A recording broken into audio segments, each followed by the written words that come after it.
Bonjour à tous. Je vous remercie, mesdames, messieurs, les conseillers d'être présents ce soir. Je remercie également les directeurs et les chefs de service et les agents qui participent à ce conseil municipal. Je salue également, j'ai vu qu'il était là, notre journaliste préféré d'RRB. Voilà, je salue la presse. Je vais procéder à l'appel des membres du Conseil et vérifier que les conditions de quorum sont bien remplies. Alors, Madame Julie, elle est présente. Monsieur Parent-Frédéric. Présent. Madame Moreau-Laure donne procuration à Nina Julier. Madame Poya-Ivy. Monsieur Hérin Bruno. Monsieur Larentec Olivier. Madame Courteau Chantal. Monsieur Tran Anthony. Madame Soeria Floriane. Monsieur Van Maille Fabrice. Madame Madec Géraldine, Monsieur Tepa Laurence, Monsieur Valagatukwe, pardon, Madame Chung Teoura, Monsieur Maïvan I Jean-Patrick, Monsieur Toitane Patrick, Madame Akilitoa Marie-Hélène, Monsieur Manuel Jean-Noël, Madame Varin Paulette, Monsieur Paquier Yann, Madame Gilbert Lincé, Monsieur Vamaina Poliano, Monsieur Engela Karl, Madame Richard Lincé, Madame Véronce Françoise, Madame Sabot Manon, Monsieur Corneille Thierry donne procuration à Elisabeth Rivière, Madame Lalu Rose, Madame Moutoui Fémia, Madame Rivière Elisabeth, Monsieur Berthelot Olivier, Monsieur Boeva Johan, Monsieur Kaate Billy, Madame Waka Tania, Madame Toutikian Blondel, Emiliana. Je constate donc que les conditions de quorum sont bien remplies. Je vous propose de désigner Monsieur Frédéric Parent comme secrétaire de séance. Je vous informe que les désignations des secrétaires de séance se font ensuite dans l'ordre des adjoints, puis dans l'ordre des élus de chaque groupe. Avant de débuter l'ordre du jour, je souhaiterais vous informer que 3 groupes ont été déposés. Le groupe qui sera présidé par le chef de groupe Yann Paquier de la liste Il est temps, composé de 26 élus.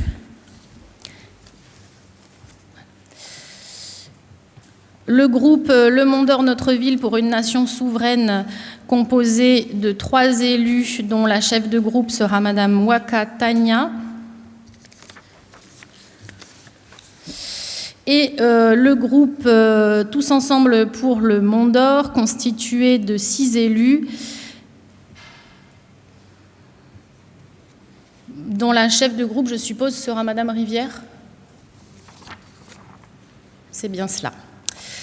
Les groupes Tous Ensemble pour le Mondor et Le Mondor Notre Ville pour une nation souveraine ont souhaité faire une déclaration en propos liminaire de ce conseil municipal.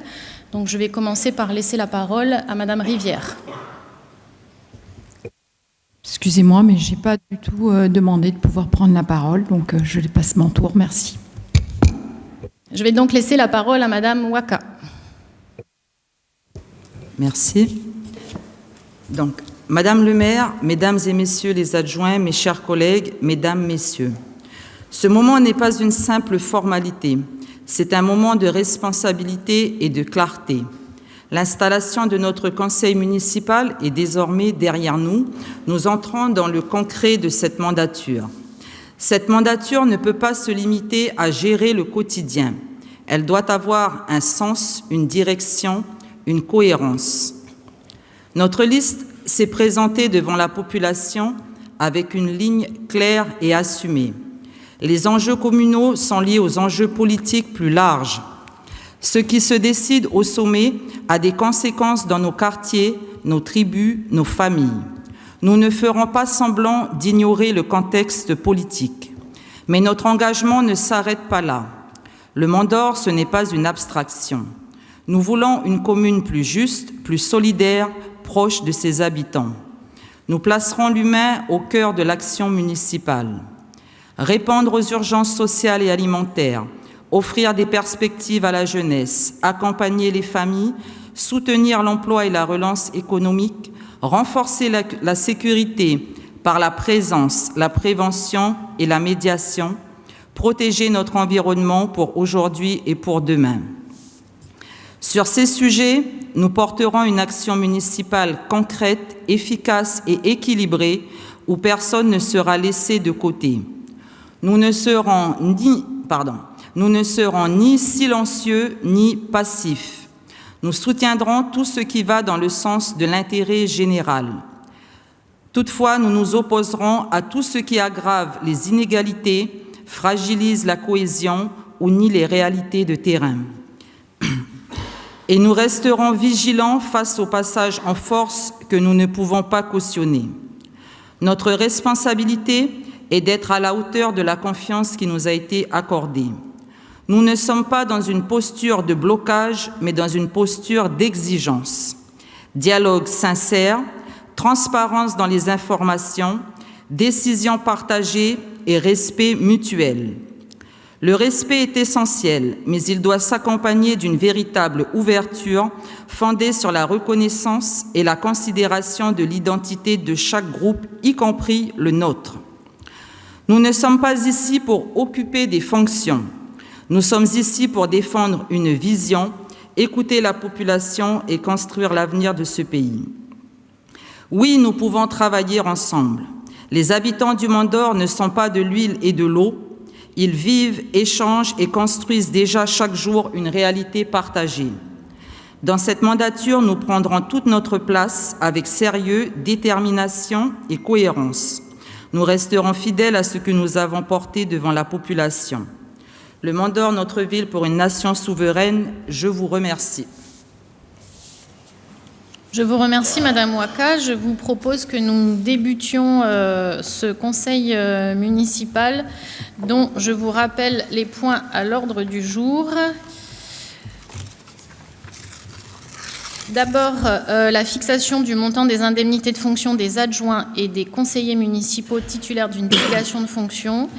Ensuite, une délibération relative aux délégations accordées aux maires sur certaines compétences dévolues au conseil municipal, la fixation du nombre de membres du conseil d'administration du centre communal d'action sociale et l'élection des représentants du conseil municipal au sein du CCAS. En point 4, la création et la composition des commissions municipales. En point 5, la composition de la commission d'appel d'offres et de la commission de délégation de services publics. Et enfin, nous terminerons avec la désignation des représentants du conseil municipal au sein des différents organismes extérieurs. Et je vous proposerai ensuite de réunir dans la foulée les différentes commissions afin de procéder à la désignation du vice-président et du rapporteur. Sur ce premier point à l'ordre du jour, la fixation du montant des indemnités de fonction des adjoints et des conseillers municipaux titulaires d'une délégation de fonction, je laisse la parole à Monsieur le secrétaire général adjoint pour procéder à la lecture. Merci Madame le maire, bonsoir à toutes et à tous. Donc, suite au renouvellement du conseil municipal et conformément aux dispositions des articles L123.4, L123.4.1 et 123.5 du Code des communes de la Nouvelle-Calédonie, il vous est proposé de fixer les indemnités de fonction des adjoints ainsi que celles des conseillers délégués. L'article 122.11 du Code des communes de la Nouvelle-Calédonie prévoit que le maire peut, sous sa surveillance et sa responsabilité, déléguer par arrêté une partie de ses fonctions à un ou plusieurs de ses adjoints et à des membres du conseil municipal. Les indemnités de fonction sont fixées par arrêté du haut-commissaire, par référence à l'indice brut terminal de traitement de la fonction publique de la Nouvelle-Calédonie, sur lequel est appliqué un pourcentage au regard de la strate démographique de la commune. Conformément à l'article L123.4 du Code des communes de la Nouvelle-Calédonie, le conseil municipal peut, à la demande du maire et par délibération, fixer une indemnité de fonction inférieure au barème fixé par l'arrêté du haut-commissaire. La commune du Mont-d'Or se situe dans la strate de 20 000 à 49 999 habitants, qui prévoit que l'indemnité maximale du maire est fixée à 90% du traitement correspondant à l'indice brut terminal de la fonction publique de la Nouvelle-Calédonie. Pour les adjoints au maire, l'indemnité maximale est fixée à 40% de l'indemnité du maire, et selon l'article 123.5 du Code des communes de la Nouvelle-Calédonie, il peut être versé une indemnité de fonction aux conseillers municipaux à condition que le montant total des indemnités maximales susceptibles d'être allouées au maire et aux adjoints ne soit pas dépassé. Cette indemnité est au plus égale à 6% du montant de l'indemnité maximale du maire. Des délégations de fonctions ont été réparties par arrêté municipal aux adjoints et à certains conseillers municipaux et vous ont été détaillées en annexe de la note de synthèse. Il vous est donc proposé pour cette nouvelle mandature de fixer l'attribution des indemnités comme suit. Donc pour le maire, une indemnité égale à 90% de l'indice brut terminal. Pour le premier adjoint, une indemnité égale à 35% du montant de l'indemnité versée au maire. Pour les 9 autres adjoints, une indemnité égale à 30% du montant de l'indemnité versée au maire. Et pour les conseillers titulaires d'une délégation spéciale, une indemnité égale à 6% du montant de l'indemnité versée au maire. Les indemnités donc ainsi calculées sont affectées d'un coefficient de majoration qui sont applicables aux fonctionnaires de la Nouvelle-Calédonie et sont dues pour le maire à compter de la date de son élection, pour les adjoints au maire et les conseillers municipaux titulaires de délégation spéciale à compter de la date de leur arrêté de délégation. Au titre de l'article 123.4.1 du Code des communes, toute délibération relative aux indemnités de fonction des membres du conseil municipal est accompagnée d'un tableau annexe récapitulant l'ensemble des indemnités allouées aux élus municipaux et donc qui figurait en annexe du projet de délibération. Tel est le projet de délibération qui vous est soumis. Dans la discussion générale, est-ce qu'il y a des questions ou des observations? Oui, Madame Soutikian. Donc, merci Madame la mairesse de nous donner la parole. Je voudrais juste revenir sur les pourcentages des indices bruts terminaux.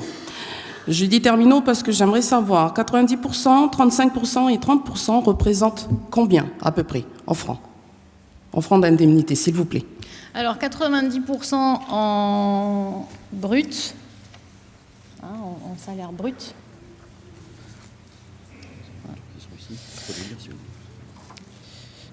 Alors 90% en salaire, là vous avez les salaires nets, on va dire net.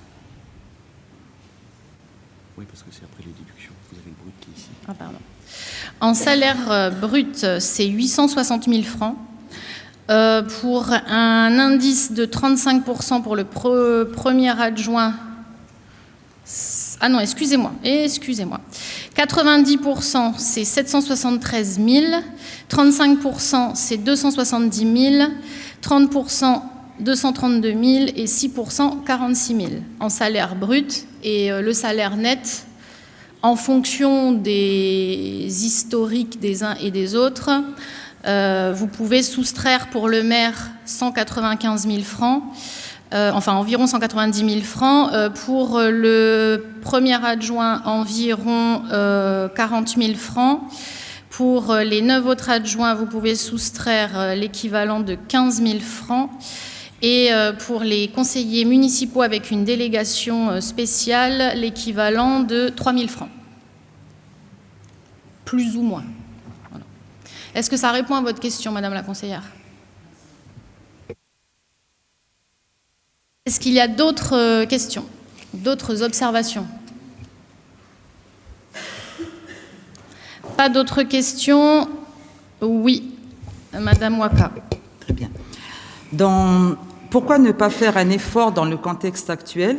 Et j'aimerais aussi savoir quel est le coût total annuel et s'il y a une évolution par rapport à la mandature précédente.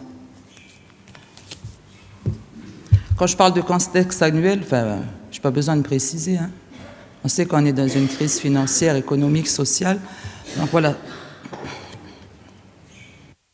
En fait, Madame Waka, nous avons déjà fait un effort de 6 millions. Parce que l'enveloppe disponible est de 48 millions.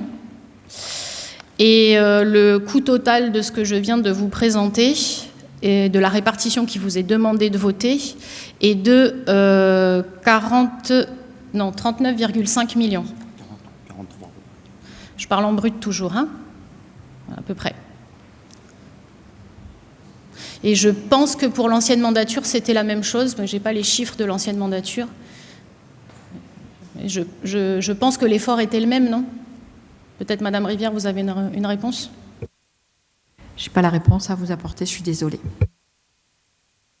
Est-ce que ça répond à votre question, Madame Waka?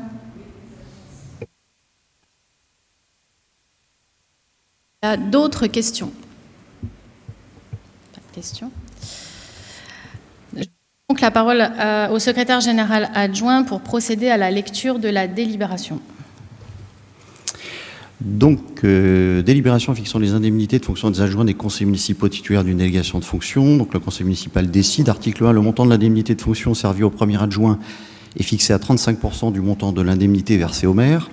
Article 2, le montant de l'indemnité de fonction versée aux 9 autres adjoints est fixé à 30% du montant de l'indemnité versée au maire. Article 3, le montant de l'indemnité servie aux 5 conseillers titulaires d'une délégation du maire est fixé à 6% de l'indemnité versée au maire. Article 4, les indemnités ainsi calculées sont affectées d'un coefficient de majoration applicable aux fonctionnaires de la Nouvelle-Calédonie exerçant en province sud et soumises à cotisation. Article 5, les indemnités de fonction du maire sont dues à compter de la date de son élection. Les indemnités de fonction des adjoints au maire et des conseillers municipaux titulaires de délégations spéciales sont dues à compter de la date de l'arrêté de délégation. Article 6, un tableau récapitulant l'ensemble des indemnités est joint à la présente délibération. Article 7, l'article d'abrogation des dispositions antérieures. L'article 8, l'article de recours. Et l'article 9, l'article d'exécution et de transmission. Merci, Monsieur le Secrétaire général. Donc, je soumets cette délibération aux voix. Qui est contre? Qui s'abstient? Donc, la délibération est adoptée à la majorité. J'en profite, avant d'aborder le deuxième point à l'ordre du jour, de vous présenter les fonctions de chacun des adjoints et des conseillers qui ont une délégation spéciale.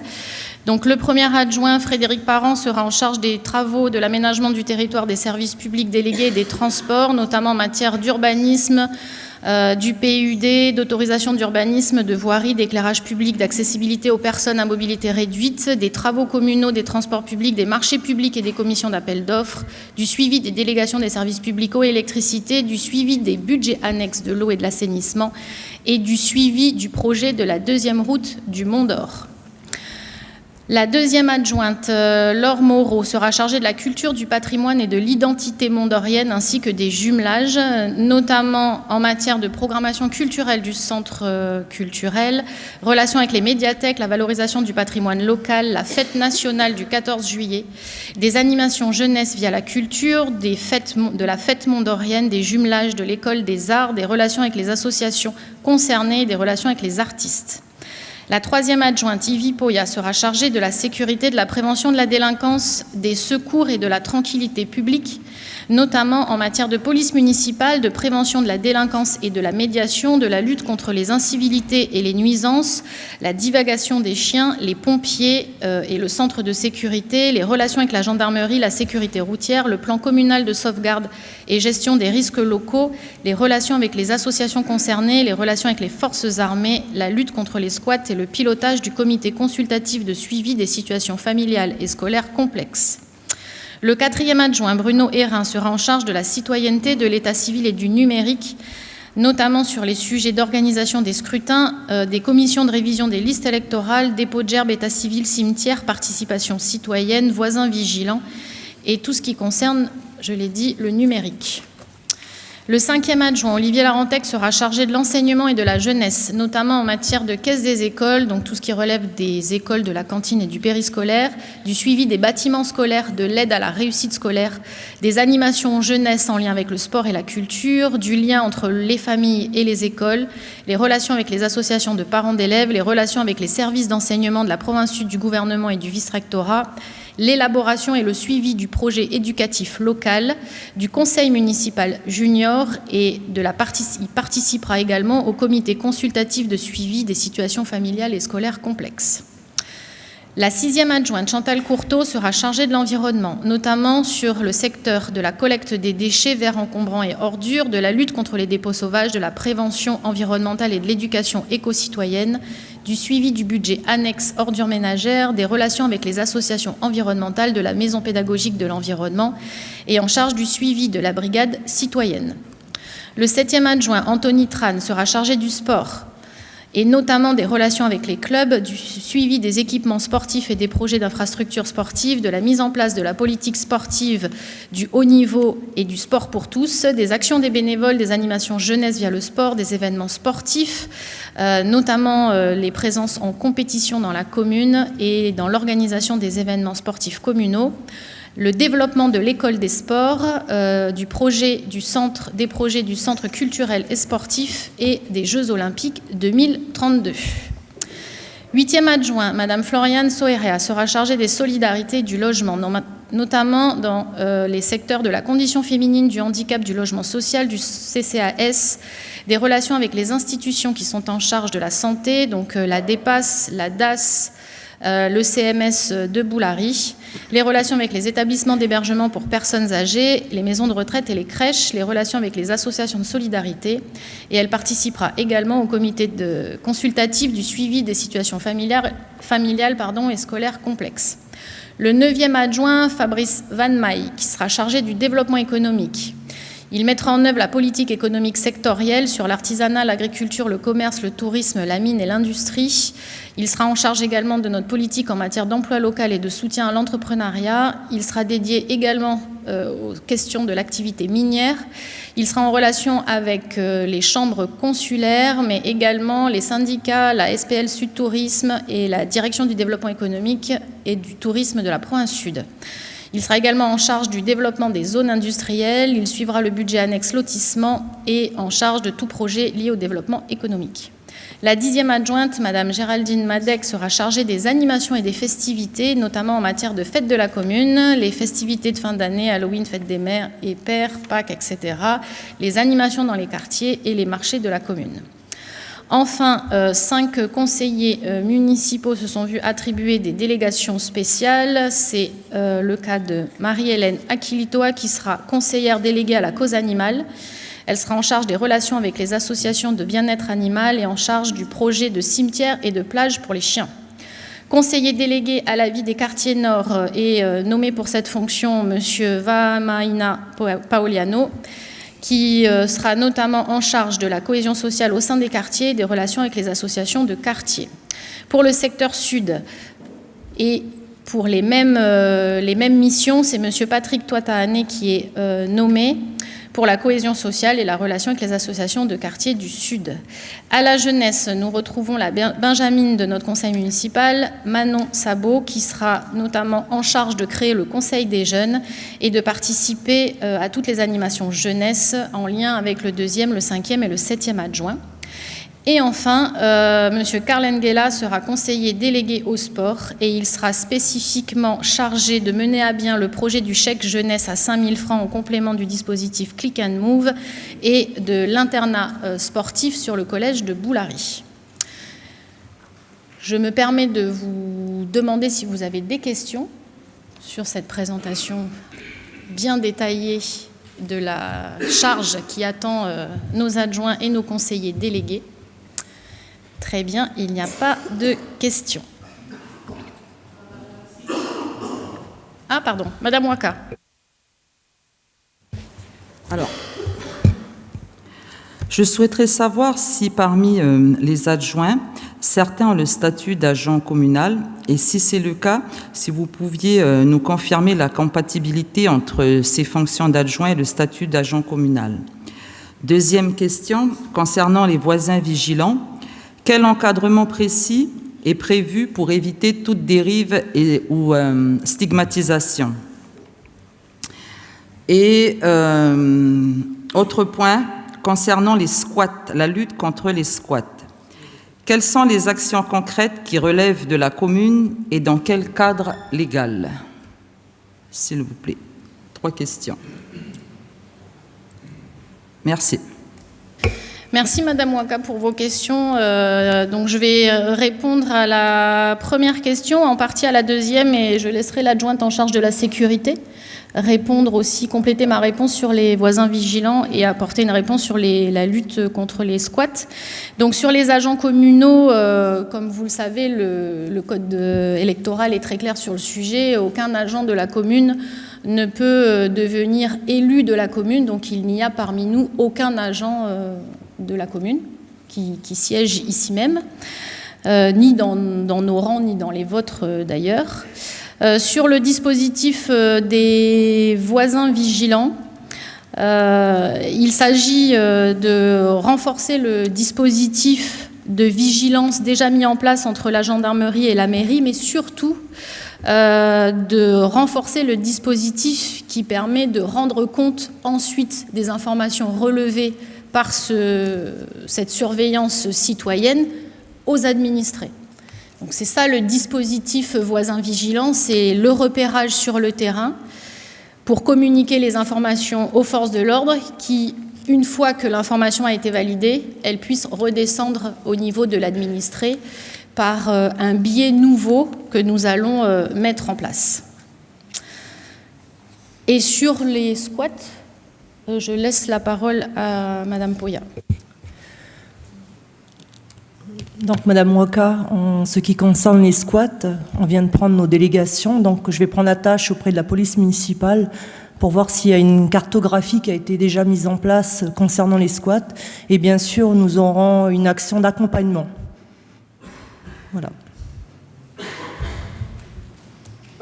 Excusez-moi, j'ai pas compris la fin de votre phrase, s'il vous plaît. Et bien sûr, une fois que nous aurons répertorié tout ce qui est squat, nous aurons une action d'accompagnement. Nous verrons suivant les situations.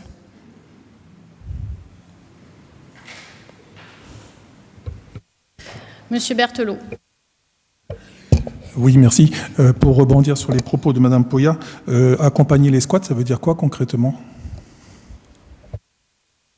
Madame Poya, est-ce que vous pouvez répondre, s'il vous plaît?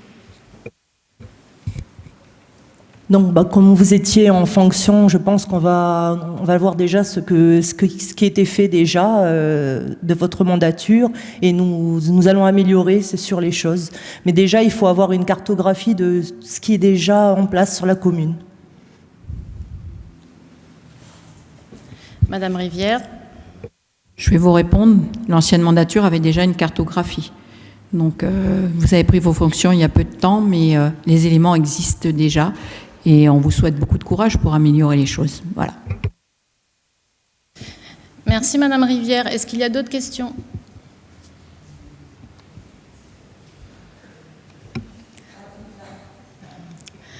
Madame Waka. Non, c'est pas une question, c'est une observation.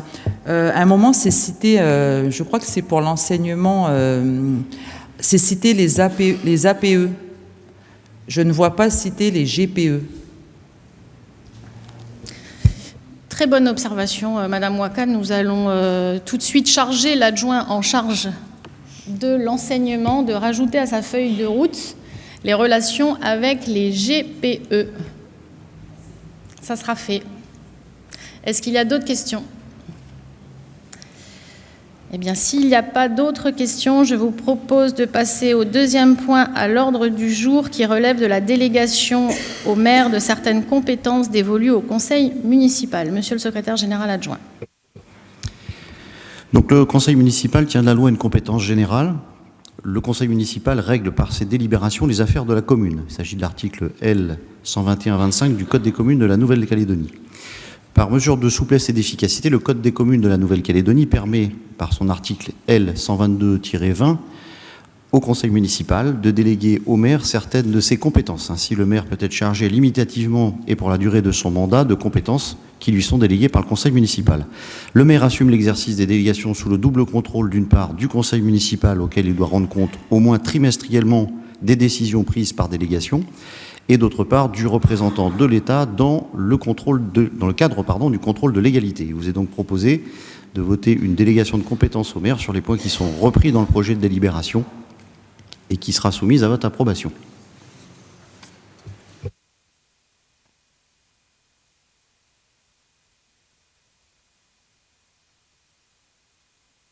Est-ce qu'il y a des questions, sachant que lors de la lecture du premier article, le secrétaire général complétera la lecture par des explications sur chacune de ses compétences?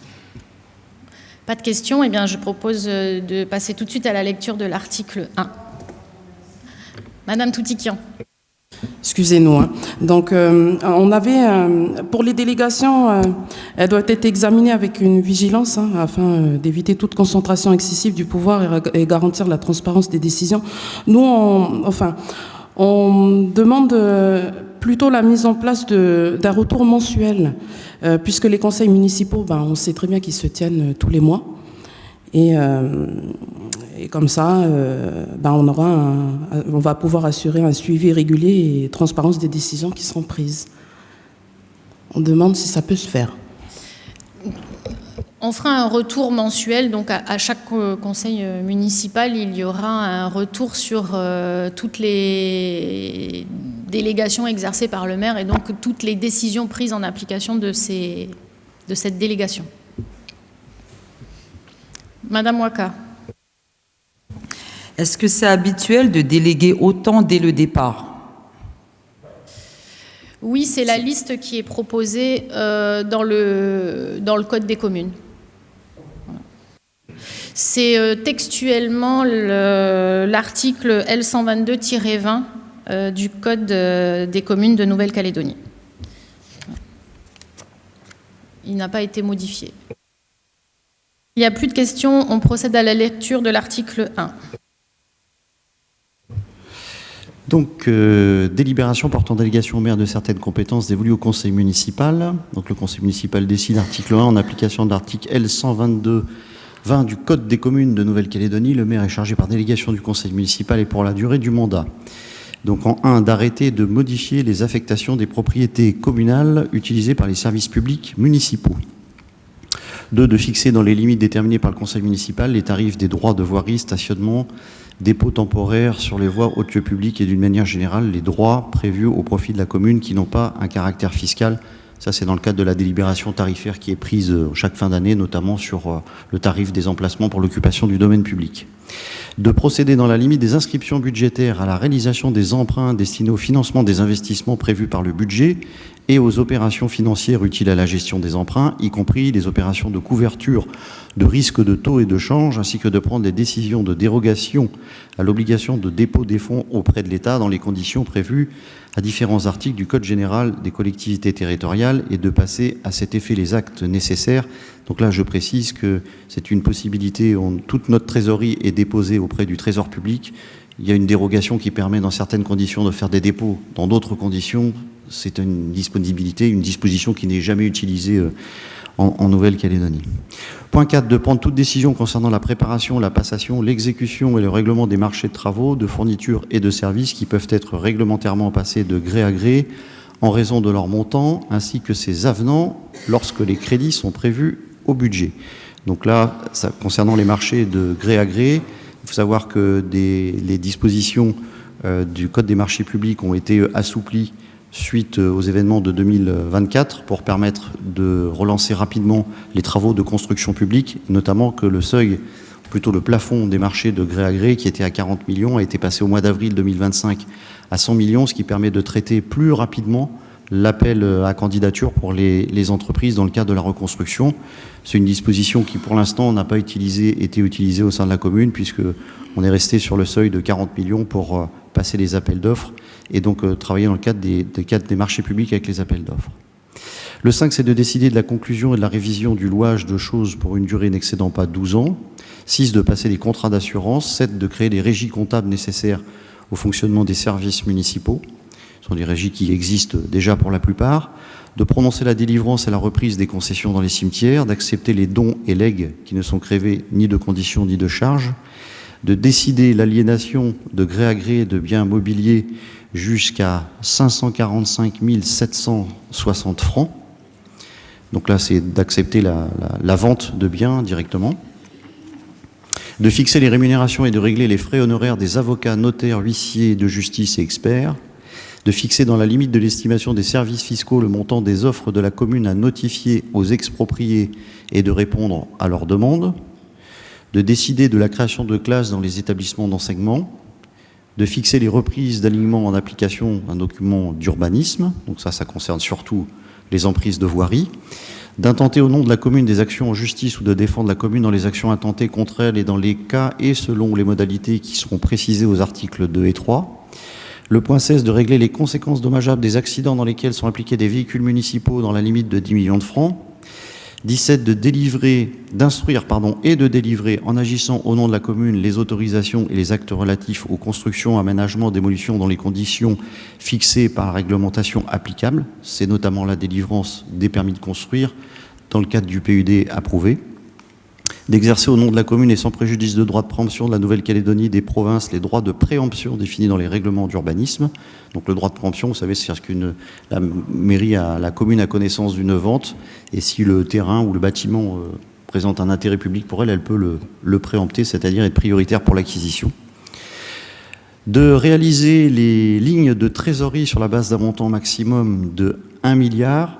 Donc là, vous savez que pour financer ces dépenses courantes, et compte tenu des décalages dans le versement des fonds par la Nouvelle-Calédonie et l'État, la commune dispose d'une ligne de trésorerie, donc on peut assimiler un découvert autorisé, donc qui peut être là passer jusqu'à hauteur de 1 milliard. Actuellement, on a une autorisation qui est de 800 millions et nous avons tiré sur ces 800 millions actuellement 350 millions. D'admettre en non-valeur des titres de recettes ou certaines catégories d'entre eux présentés par le comptable public, chacun de ces titres correspondant à une créance irrécouvrable d'un montant qui ne peut être supérieur à 23 866 francs. Donc là, c'est lorsque la commune a émis un titre de recette, donc elle a émis, si vous voulez, une recette à recouvrir, qu'il n'a pas été possible de faire recouvrir cette recette, et donc on doit l'admettre en non-valeur. C'est une opération comptable pour laquelle il faut l'autorisation du conseil municipal, sauf pour les petits montants inférieurs donc à peu près 24 000 francs. D'autoriser les mandats spéciaux que les membres du conseil municipal peuvent être amenés à exercer dans le cadre de leurs fonctions, ainsi que le remboursement des frais afférents prévus à l'article 123.2. Là, c'est si Madame le maire souhaite confier des missions particulières à des conseillers municipaux. Est-ce qu'il y a des questions sur cet article 1 ? Pas de questions. L'article 2.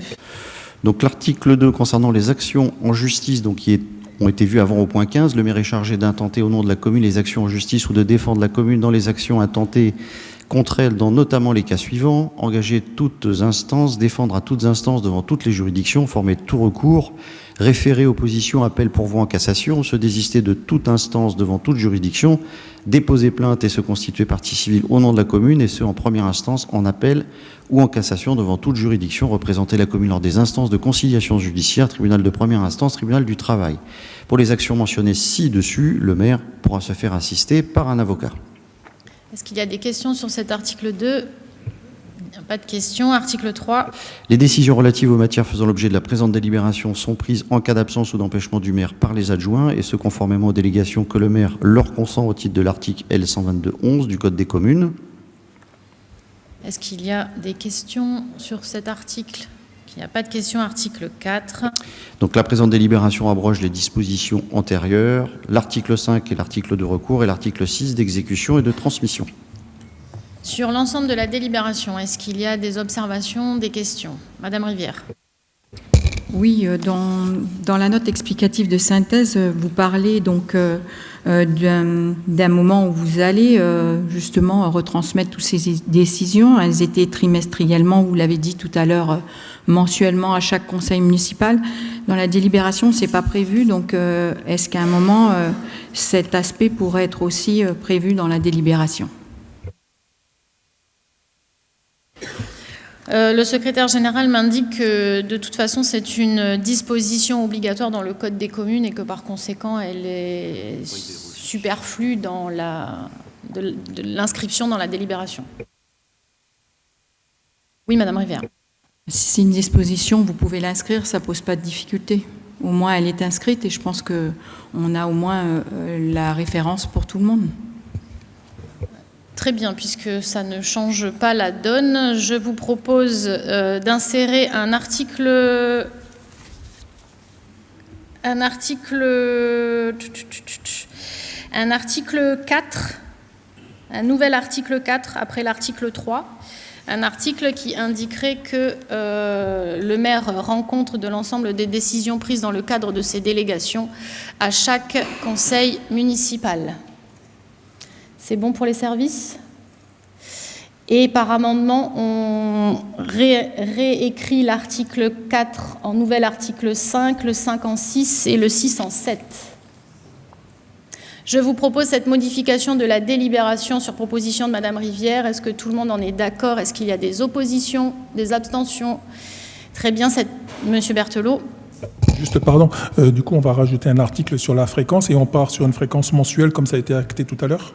Alors, je viens d'indiquer à chaque conseil municipal, ce qui est quand même plus pratique que de se réunir tous les mois. Juste. Vous êtes d'accord avec chaque conseil municipal ? Oui, c'est bon. Oui. Très bien.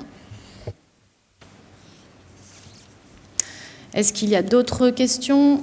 Très bien. Donc, sur les modifications qui viennent d'être proposées, pas d'opposition, pas d'abstention, donc elles sont adoptées. Et sur la délibération ainsi amendée, est-ce qu'il y a des oppositions, des abstentions ?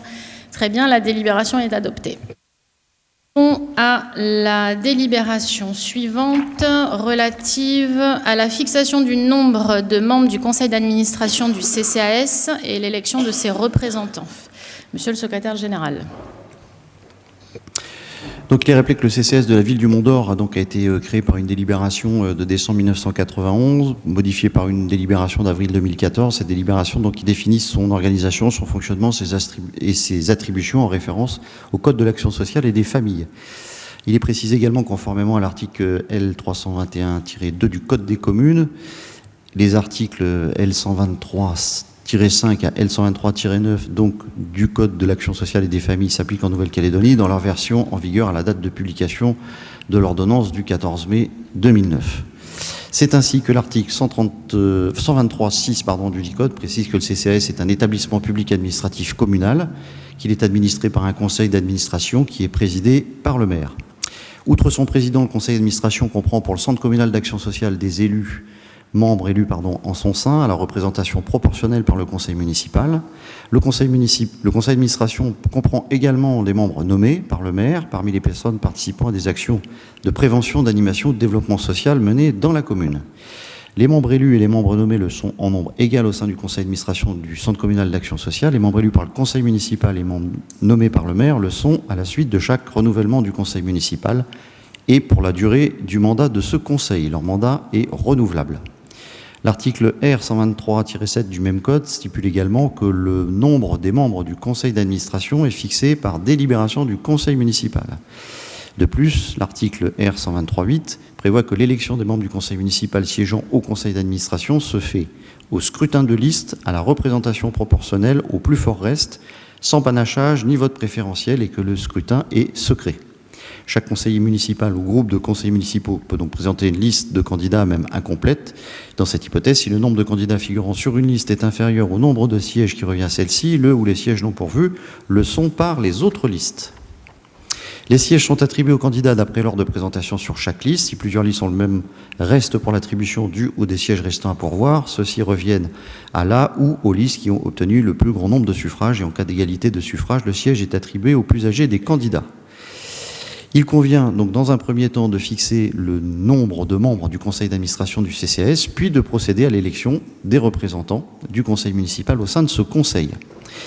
Il est proposé de fixer à 15 le nombre de membres du conseil d'administration dont le maire est président de droit. Ce conseil d'administration comprend, outre le maire, donc 7 membres élus en son sein par le conseil municipal et 7 membres nommés par un arrêté du maire parmi des personnes non membres du conseil municipal participant à des actions de prévention, d'animation ou de développement social menées sur la commune. Ce sont les projets de délibération donc, qui vont être soumis à votre approbation. Merci, Monsieur le secrétaire général. Est-ce qu'il y a des interventions dans le cadre de cette présentation ?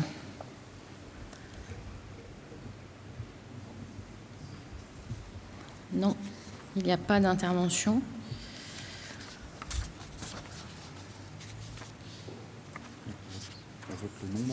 D'accord.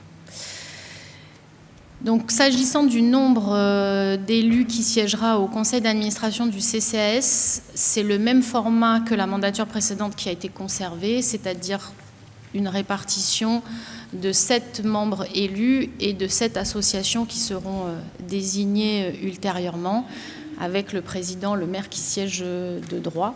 Rien n'a été modifié. Donc sur cette délibération, Monsieur le secrétaire général, si vous pouvez procéder à la lecture de l'article 1. Donc l'article 1, le conseil municipal décide de fixer à 15 le nombre de membres du conseil d'administration du CCAS dont le maire est président de droit, répartis comme suit: 7 membres élus au sein du conseil municipal, 7 membres nommés par le maire dans les conditions de l'article L123-6 du Code de l'action sociale et des familles. Voilà, l'article 2 abroge les dispositions antérieures, l'article 3, l'article de recours, l'article 4 d'exécution de transmission. Très bien, je soumets aux voix. Est-ce qu'il y a des oppositions, des abstentions ? Très bien, le nombre de représentants du conseil d'administration du CCAS est donc validé. La délibération suivante est relative donc à l'élection des représentants du conseil municipal au sein du CCAS. C'est une élection qui a lieu à bulletin secret et qui est une élection de liste au scrutin proportionnel. Combien de listes avons-nous de déposer? 3 listes. Je vous propose quand même de lire les représentants de chaque liste. Monsieur le secrétaire général. Alors nous avons une première liste donc, qui est présentée par le groupe Il est temps, composée de Madame Floriane Soeria, de Madame Teura Chong, de Madame Paulette Varin, de Monsieur Laurent Stepa, Monsieur Santolio Valaga Tukee, de Monsieur Patrick Touataane et de Madame Françoise Véronce. Une deuxième liste qui était déposée pour Tous Ensemble pour le Mont d'Or, composée de Madame Rose Lalu, de Madame Fémia Motoui, Madame Elisabeth Rivière, Monsieur Olivier Berthelot, Monsieur Johan Boewa et Monsieur Thierry Cornaille. Et une troisième liste déposée par le Mont d'Or Notre Ville pour une nation souveraine, composée de Madame Tania Waka, de Monsieur Billy Kaate et de Madame Emiliana Toutiquian-Blondel. Avant de procéder au vote, je souhaite réitérer ma proposition aux autres groupes de ne constituer qu'une seule liste avec 5 représentants de notre groupe, Il est temps, et un représentant de chacun de vos groupes afin que tout le conseil municipal soit représenté. Donc je vous demande si vous souhaitez revenir sur vos listes et que nous en fassions qu'une seule, pour que tous les groupes soient représentés, puisque le risque dans cette proposition-là, c'est que le FLNKS ne soit pas représenté au sein du CCAS. Pour qu'il le soit, je vous propose de ne rédiger qu'une seule liste. En l'occurrence, cette liste serait la suivante. Madame Soeria, Madame Chang, Madame Varin, Monsieur Tepa, Monsieur Valaga Tukee, Madame Rose Lalu et Madame Tania Waka. Madame Rivière. Si vous souhaitez que le groupe FLNKS UC soit représenté, vous pouvez peut-être faire un effort et laisser une place sur votre liste et présenter un nom en moins. C'est exactement la proposition que je fais. Alors vous, si vous ne souhaitez pas y participer, très bien, donc je fais la proposition à la liste du FLNKS.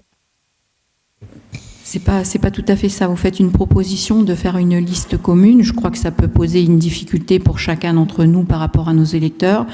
Simplement, vous proposez de ne proposer en fait que 5 noms au lieu de 6 sur votre liste pour qu'ils puissent avoir un siège si c'est votre souhait. Voilà, c'est juste une proposition. En fait, ça ne fonctionne pas dans cette configuration-là. Il y a les simulations qui ont été faites. Madame Waka. En fait, ma proposition, elle est aussi dans ce sens, puisque mathématiquement, ça ne sera pas possible d'obtenir un siège par le vote. Donc, en termes d'ouverture, ma remarque, elle est dans le même sens que celle de Madame Rivière. Que, par souci de transparence, qu'on soit représenté, on ne pourra pas fusionner comme vous le proposez, sous une même liste. Donc, ce qu'on proposait, c'est que, dans le prolongement de votre proposition d'ouverture, que vous fassiez un effort en ce sens pour notre liste. Merci. Voilà, moi, je vous ai fait la proposition qu'on rassemble le conseil municipal au sein d'une même liste, ce qui me semblait être un bon signal. Je comprends que la réponse est négative et que donc vous souhaitez maintenir vos listes. Madame Rivière. Vous avez précisé que le nombre, vous pouvez nous redonner quels seront le nombre de sièges pour l'ensemble des listes. Est-ce que vous pouvez déjà me le redonner et puis je vais poursuivre après derrière, si vous me permettez. En toute vraisemblance, si chacun maintient sa liste et que chaque membre du groupe vote pour sa liste, le FLNKS ne sera pas représenté au sein du CCAS. Nous aurons 6 élus, vous en aurez 1.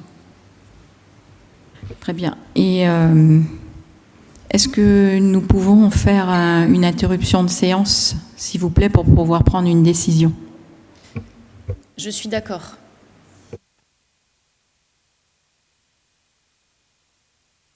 Réglementairement, il faut que j'indique que c'est une suspension de séance de 10 minutes. 5-10 minutes. Voilà. Donc il n'y a pas eu d'entente sur le sujet. Donc les 3 listes sont proposées au vote. Madame Rivière. Donc vous l'avez indiqué, il n'y a pas eu d'entente sur votre proposition. Je voudrais que tout le monde puisse avoir les éléments de nos échanges. Nous avons fait aussi une contre-proposition en demandant que le nombre de personnes représentées soit de 8 au lieu de 7 pour permettre à tout le monde de pouvoir être représenté au sein du CCAS. Ce sur quoi vous avez donc refusé. Donc le secrétaire général m'indique que même si on augmente le nombre de représentants au conseil municipal, dans l'état actuel des membres dans les différents groupes, ça ne change rien au résultat. Donc le FLNKS ne serait toujours pas représenté si on passait à 8 membres par exemple, et donc à 16 représentants plus le président, c'est-à-dire 17 membres qui siégeraient au CCAS, vous ne seriez toujours pas représenté au sein du CCAS parce que vous n'avez pas assez de voix. Madame Rivière. Alors, comme dans les autres commissions dont nous allons traiter tout à l'heure, je crois qu'il y a 10 membres dedans et l'ensemble des listes pourra être représenté. Donc, c'est une proposition aussi d'augmenter le nombre de participants au CCAS. Comme vous l'avez justement indiqué, le seuil serait de 10, comme on le propose pour les commissions internes. Dans une répartition à 10, on est à 7-2-1 en termes de proportionnalité. Donc il faudrait qu'on passe le nombre d'administrateurs du CCAS à 21 pour que le FLNKS soit représenté, ce qui, en l'état actuel, n'est pas possible puisque l'autre moitié du conseil d'administration sont des représentants associatif et que pour obtenir le quorum, il faut avoir la moitié des membres plus 1, les procurations ne comptent pas, et que le conseil d'administration du CCAS ne prévoit pas un quart d'heure de battement quand le quorum n'est pas réuni, et donc est obligé de reconvoquer dans les 48 heures, je crois, et pour pouvoir se réunir sans quorum. Donc dans l'état actuel, et sachant, pour avoir siégé au CCAS ces dernières années, qu'il était extrêmement compliqué d'avoir le quorum, et donc de faire fonctionner la commune, la proposition qui vous est faite est exactement celle que vous aviez faite dans l'ancienne mandature. Donc je vous propose la même, c'est-à-dire 15 membres. J'ai fait la proposition d'inclure le FLNKS pour qu'il puisse être représenté. La proposition est rejetée, donc je vous propose de procéder à l'élection en maintenant les 3 listes telles qu'elles sont. Donc je rappelle que c'est une élection à bulletin secret. Vous avez donc en face de vous les 3 listes.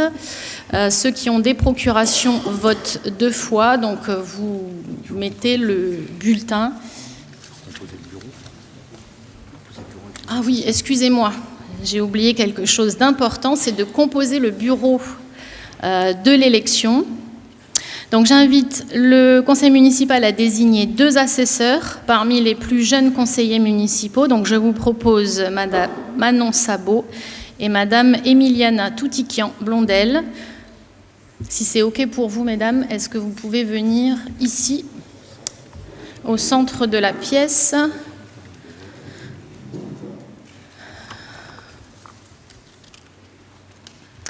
Donc je vous rappelle comment va se dérouler cette élection. Chaque conseiller municipal, à l'appel de son nom, fait constater qu'il n'est porteur que d'un seul bulletin du modèle uniforme fourni par la mairie.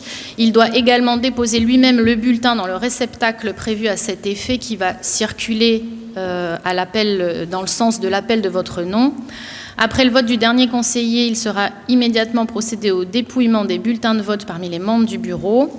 Les bulletins déclarés nuls par le bureau en application de l'article L66 du Code électoral seront sans exception signés par les membres du bureau et annexés au procès-verbal avec mention de la cause de leur annexion. Le tout sera placé dans une enveloppe close jointe au procès-verbal portant l'indication du scrutin concerné. Il en sera de même pour les bulletins blancs qui sont décomptés séparément et annexés au procès-verbal. Ils n'entrent pas en compte pour la détermination des suffrages exprimés, mais il en fait mention dans les résultats des scrutins. Donc, il y a donc 3 listes qui ont été déposées. La liste Il est temps, la liste Tous ensemble pour le Mont d'Or et la liste Le Mont d'Or, notre ville pour une nation souveraine. Le scrutin est ouvert. Très bien, donc si chacun a bien placé son petit bulletin dans son enveloppe, je vais donc procéder à l'appel pour que vous puissiez déposer votre bulletin dans l'urne. Juliet Nina. Parent Frédéric. Moreau Laure, qui a donné procuration à Nina Juliet. A voté, pardon. Poya Ivy. Donc, à voter Bruno Hérin, à voter Larentec Olivier, à voter Courteau Chantal, à voter Tran Anthony,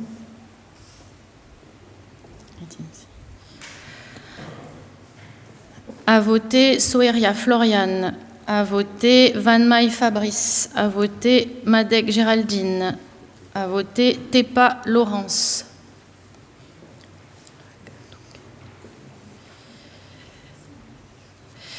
Valaga Touke et Santolio a voté Chang Teura, a voté Maïvan I Jean-Patrick, a voté Toitane Patrick, a voté Aquilito à Marie-Hélène, a voté Manuel Jean-Noël, a voté Varin Paulette, a voté Paquier Yann, a voté Gilbert Lincé, a voté Vaamaina Pauliano, a voté Engela Karl, a voté Richard Lincé.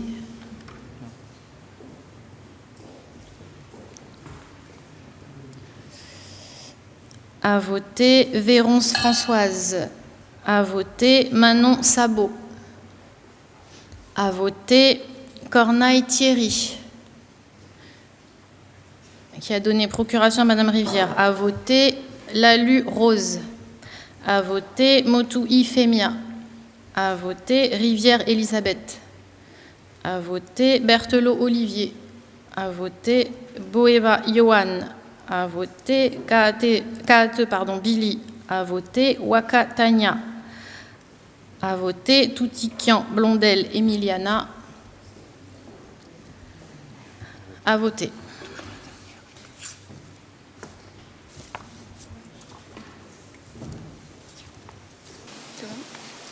Oui, allez-y.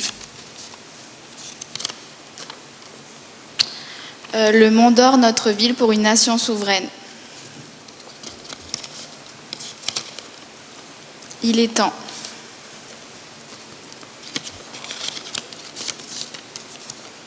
Il est temps.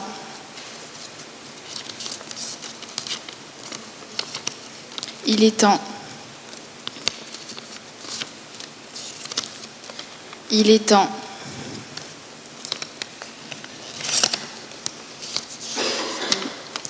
Il est temps.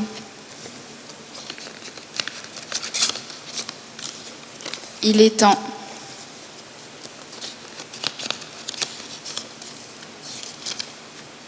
Il est temps.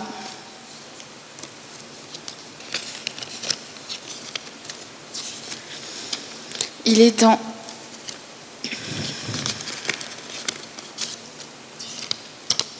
Il est temps. Il est temps. Il est temps. Il est temps. Il est temps.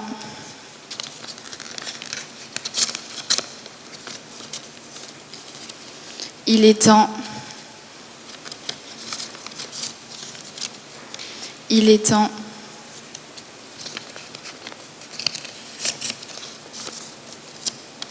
Il est temps.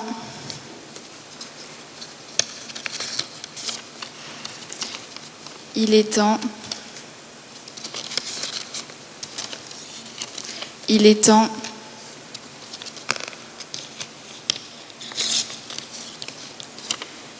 Il est temps.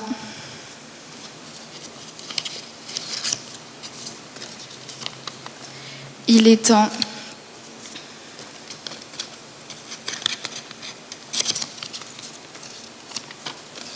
Il est temps. Il est temps.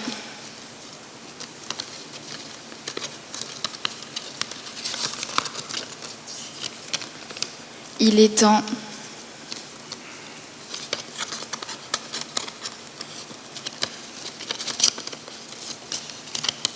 Il est temps.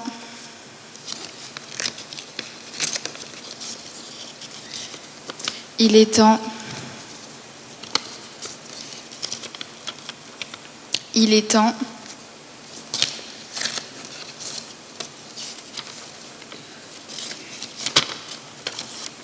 Tous ensemble pour le Mont d'Or.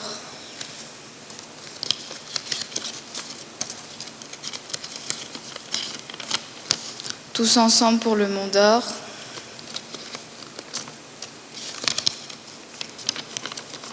Tous ensemble pour le Mont d'Or.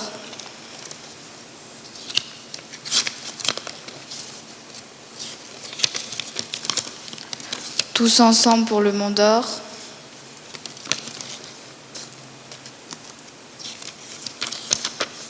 Tous ensemble pour le Mont d'Or.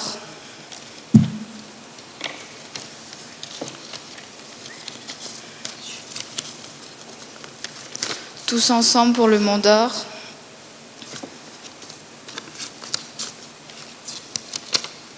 Le Mont d'Or, notre ville pour une nation souveraine.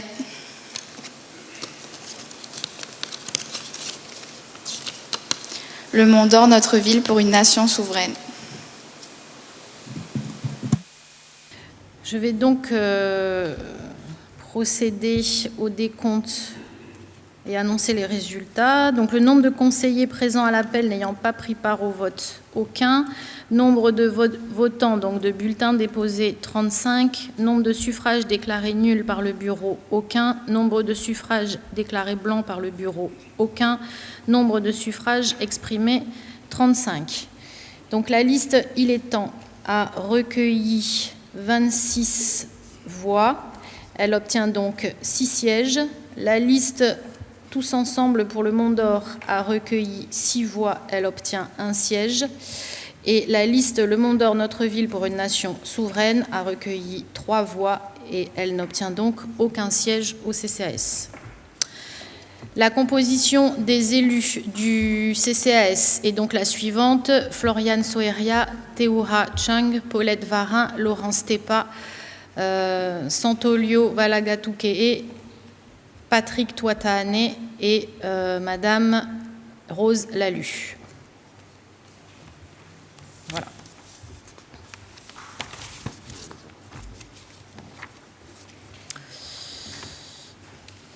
Très bien. Les articles suivants sont les articles d'exécution et de transmission. C'est pas besoin de la voter puisqu'on a procédé au vote. Okay. Donc nous passons au point suivant à l'ordre du jour. Merci mesdames les assesseurs. Le point suivant concerne la composition de la commission d'appel d'offres et la commission de délégation de services publics. Monsieur le secrétaire général. Oh, excusez-moi, le 4e point, pardon, est la création et la composition des commissions municipales. Monsieur le secrétaire général. La création de compositions municipales chargées par le conseil municipal d'instruire et d'étudier les affaires qui lui sont soumises est prévue par l'article L. 121-20 du Code des communes de la Nouvelle-Calédonie qui précise: le conseil municipal peut former au cours de chaque séance des commissions chargées d'étudier les questions soumises au conseil, soit par l'administration, soit à l'initiative d'un de ses membres. Elles sont convoquées par le maire qui en est président de droit dans les 8 jours qui suivent leur nomination ou à plus bref délai sur la demande de la majorité des membres qui les composent. Dans cette première réunion, les commissions désignent un vice-président qui peut les convoquer et les présider si le maire est absent ou empêché. Il est précisé que les commissions disposent essentiellement d'un rôle d'instruction et de préparation des affaires pour lesquelles elles rendent un avis et sur lesquelles le conseil municipal sera appelé à délibérer. L'avis des commissions doit en principe figurer dans les visas des projets de délibération du conseil municipal. Dans les communes de plus de 3500 habitants, la composition des différentes commissions doit respecter le principe de la représentation proportionnelle pour permettre l'expression pluraliste des élus au sein de l'Assemblée communale. L'objectif de cette mesure est d'assurer une plus grande transparence dans l'instruction des affaires qui lui sont soumises et une meilleure information de l'ensemble des élus. Le législateur n'ayant pas expressément imposé la stricte proportionnalité pour la composition des commissions, le Conseil s'efforce de rechercher la pondération qui reflète le plus fidèlement la composition politique de l'Assemblée délibérante, sans qu'aucune liste représentée en son sein ne soit exclue. Compte tenu de la répartition des sièges au sein du Conseil municipal, il est proposé la répartition suivante dans les commissions municipales. 6 membres pour le groupe qui comporte 26 sièges, 2 membres pour le groupe qui comporte 6 sièges et 1 membre pour le groupe qui comporte 3 sièges. En considération des nombreuses matières relevant de la compétence municipale, il est proposé de former 5 commissions et d'en désigner les membres, soit, outre le maire qui est président de droit, 9 conseillers. Seraient donc créées les commissions suivantes: commission chargée de l'enseignement et de la jeunesse, commission chargée de la sécurité, commission chargée de la culture et des sports, commission chargée du développement durable et commission chargée des finances.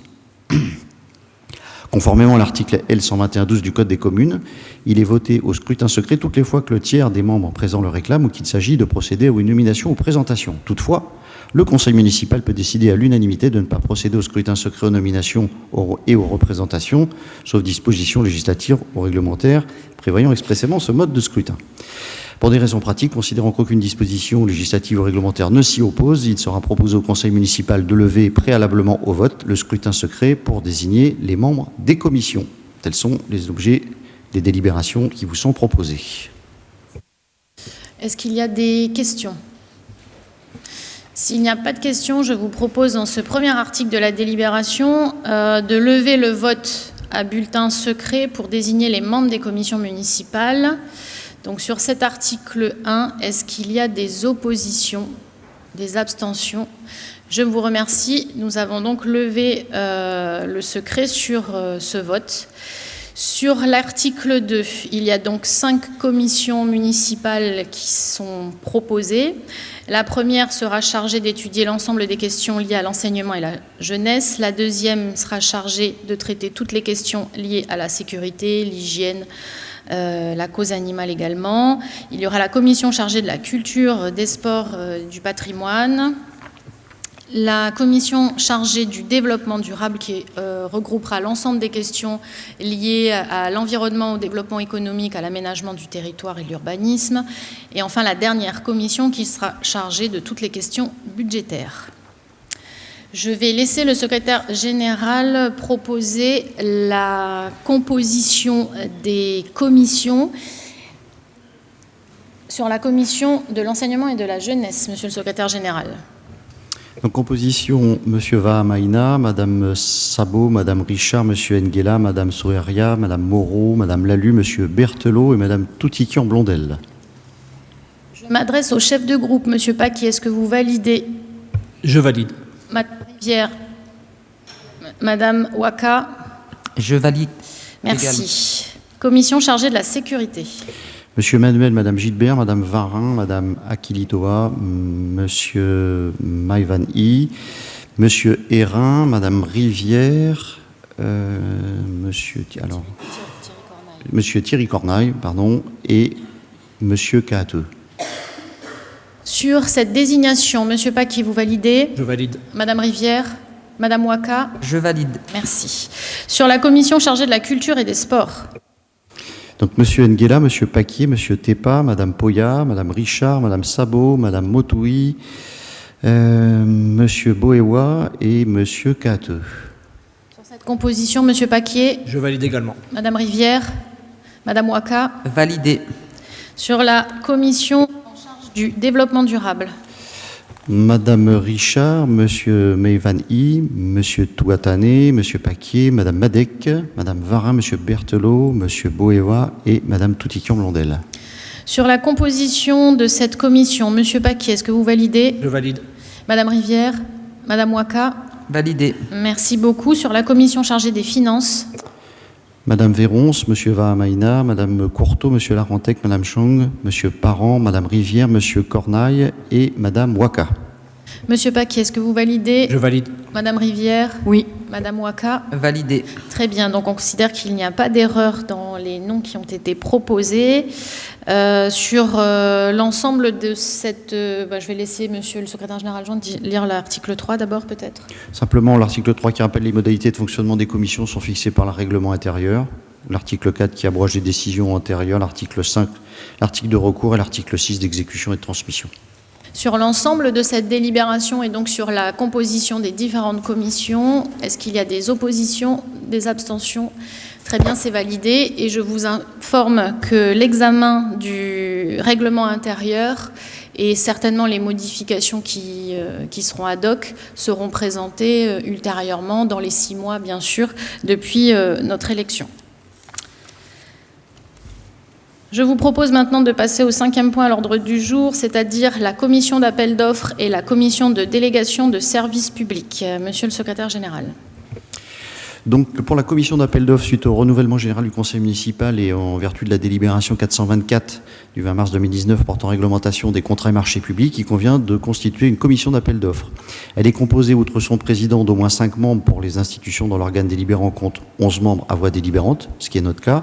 Et donc sont invités à participer à cette commission avec voix consultative le responsable des services instructeurs, le comptable public, le trésorier, l'ordonnateur, le secrétaire général et toute personne dont la présence est jugée nécessaire. Ils peuvent également se faire représenter par une personne librement désignée. Le service instructeur peut se faire assister par toute personne qualifiée dans le domaine de la consultation. La désignation de ces membres s'effectue par l'Assemblée délibérante parmi ses membres dans le respect du principe de la représentation proportionnelle. En cas d'absence ou d'empêchement, les membres de la commission d'appel d'offres sont remplacés par leurs suppléants désignés en même temps que les titulaires. Le président de la commission est le maire ou la personne qu'il désigne. Un ou plusieurs suppléants du président de la commission peuvent être désignés dans les mêmes conditions. Compte tenu de ces éléments, il convient donc de procéder à la constitution de la commission d'appel d'offres, de fixer la composition à 10 membres, dont le président, et de désigner les 9 membres restants sur le même principe que les commissions municipales, 6, 2 et 1, en fonction de la composition des groupes. Et on propose également de lever le secret pour le vote.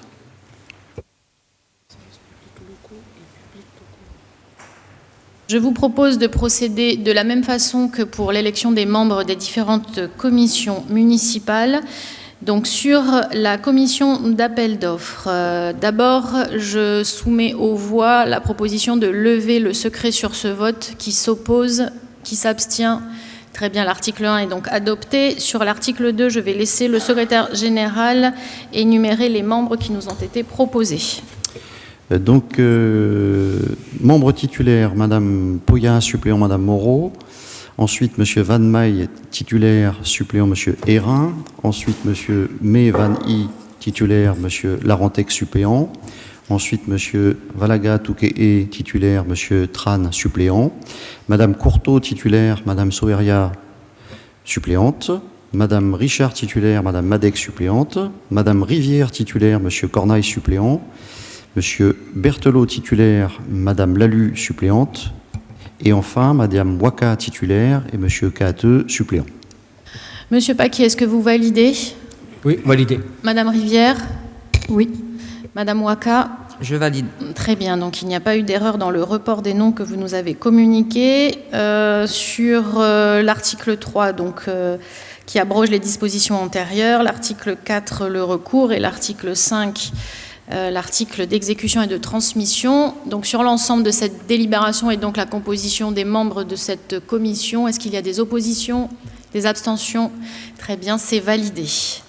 Sur le même principe, la délibération relative à la constitution de la commission de la délégation de services publics. Sur l'article 1, je vous propose de lever le vote à scrutin secret. Qui s'oppose, qui s'abstient? Très bien, donc nous allons procéder de la même façon pour l'article 2, Monsieur le secrétaire général. Donc, membre titulaire, Madame Véron, suppléant Madame Moreau. Monsieur Manuel titulaire, Madame Poya suppléante. Ensuite, Madame Akilitoa titulaire, Monsieur Hérin suppléant. Monsieur Touatane titulaire, Monsieur Larentec suppléant.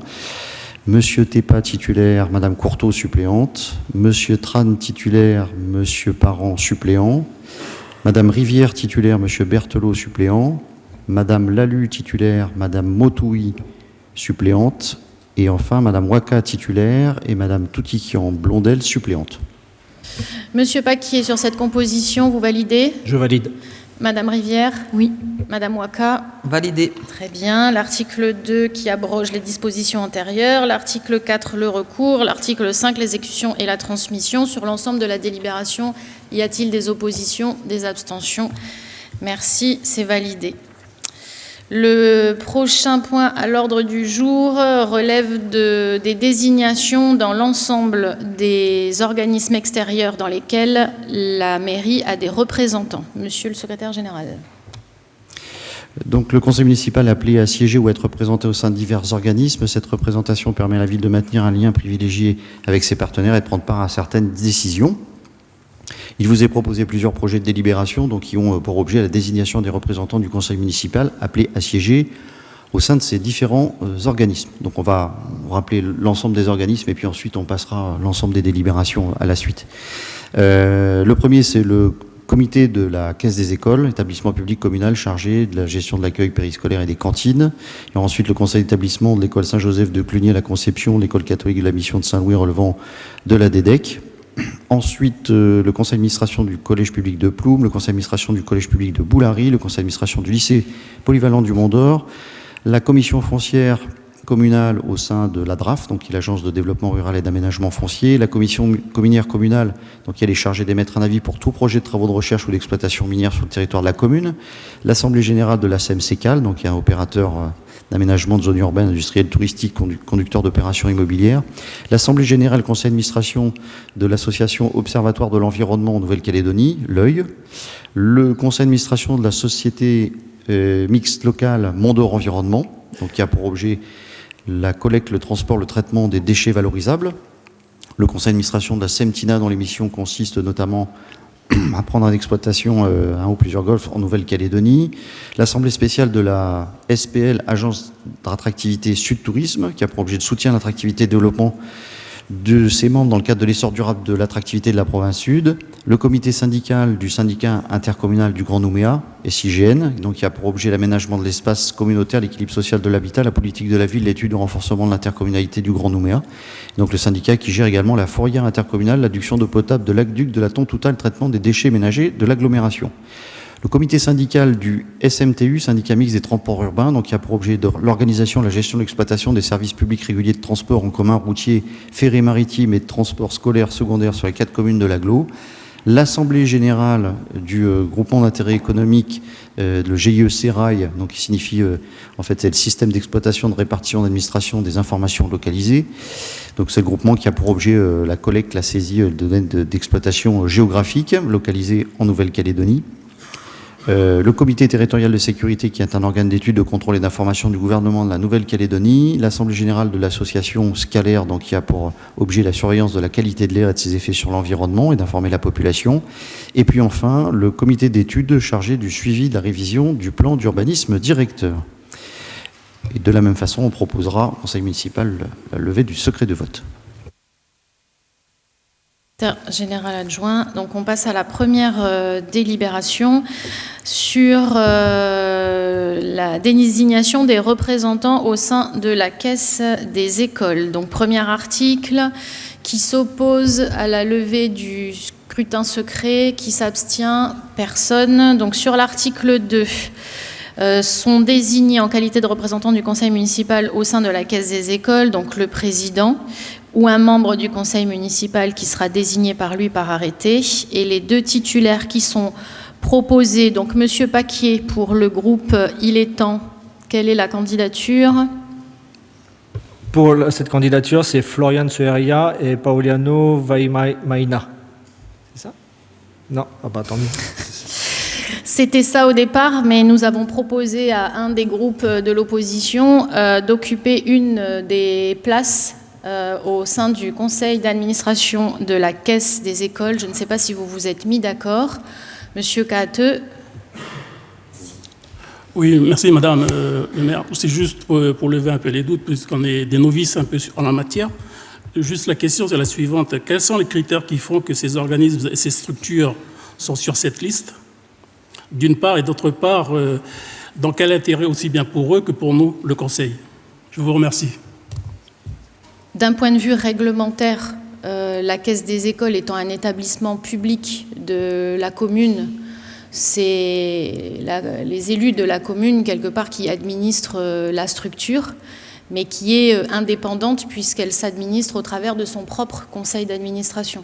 Donc une fois que nous aurons nommé nos représentants, que moi-même j'aurai désigné par arrêté le président de la structure, cette structure devra nous rendre des comptes, mais elle s'administrera seule, et dans le cadre de la Caisse des écoles, elle a plusieurs missions, mais sa plus grosse mission reste la gestion des cantines et des garderies. Si vous le voulez bien, je vais passer la parole au directeur de la Caisse des écoles, qui va en quelques mots décrire les missions de la Caisse des écoles et peut-être dire aussi un petit mot sur le fonctionnement du conseil d'administration. Merci, merci Madame le maire. Bonsoir messieurs les conseillers, messieurs les adjoints, messieurs, mesdames, pardon. Du coup, oui, le rôle de la Caisse des écoles du Mont d'Or, sa mission principale en tant qu'établissement public communal, c'est de faciliter l'accès aux enfants de la commune aux services de cantine et de garderie. Donc la cantine que tout le monde connaît et les systèmes de garderie, ou plutôt de périscolaire du matin et du soir. Donc ça, c'est vraiment notre cœur de métier, si je puis dire. Et puis après, nous développons aussi tout un tas d'activités annexes au sein de la Caisse des écoles.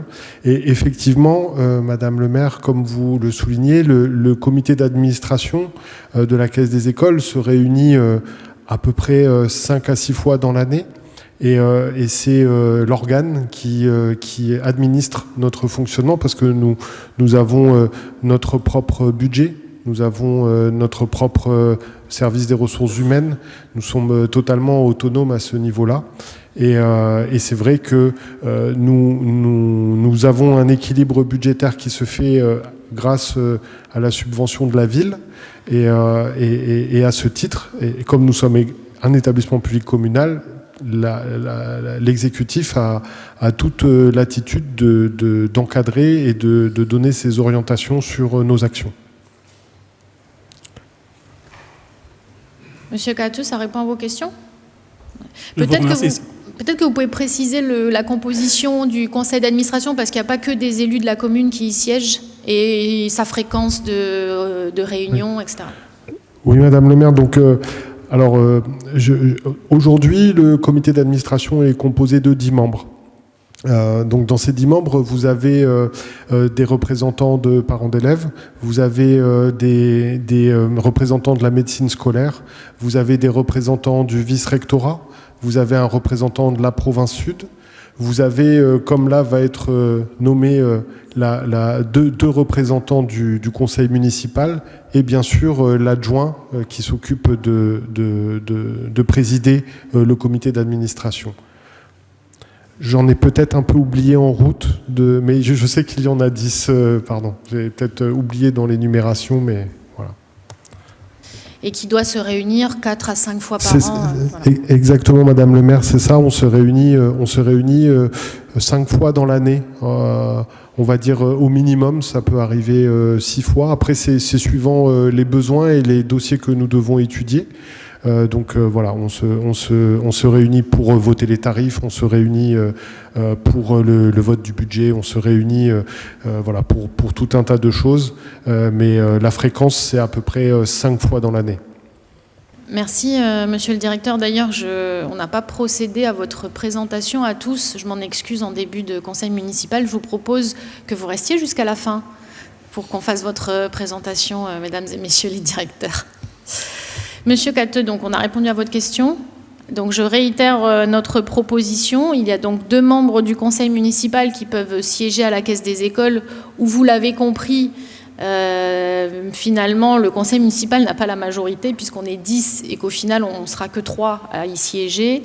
Donc sur les 2 représentants, on propose à l'un ou l'autre groupe de prendre le poste. Donc si vous souhaitez vous mettre d'accord et nous dire qui souhaite siéger à la Caisse des écoles, ou sinon nous procéderons au vote. Madame Rivière. On avait déposé ma candidature. Je vais retirer ma candidature pour les places à l'autre liste qui n'a pas été représentée dans le CCAS. Madame Waka, vous validez? Je vous remercie, Madame Rivière, pour ce geste. Donc, pour la Caisse des écoles, il faut que je donne le nom ou pas? Alors nous avons le nom de Madame Toutiquian-Blondel. Est-ce que vous validez que c'est bien votre représentant? C'est notre représentante, notre proposition. Donc si le conseil municipal valide, les 2 représentants du conseil municipal au sein de la Caisse des écoles seront Madame Floriane Soeria et Madame Emiliana Toutiquian-Blondel. Pas d'opposition, pas d'abstention, très bien. Les autres articles classiques d'abrogation des dispositions antérieures, du recours et de l'exécution et de la transmission de la délibération. Sur nos désignations à la DEC, d'abord, je vous propose de lever le secret sur le vote au travers de l'article 1, qui s'oppose, qui s'abstient, c'est validé. L'article 2, il est désigné au sein du conseil d'établissement de l'école de Saint-Joseph de Cluny à la Conception et de l'école catholique de la mission de Saint-Louis. Notre groupe a fait la proposition de M. Olivier Larentec. Est-ce qu'il y a d'autres propositions ? Pas d'autres propositions. Donc sur la candidature de M. Olivier Larentec, y a-t-il des oppositions, des abstentions ? Très bien, c'est adopté. Articles 3, 4 et 5, classique.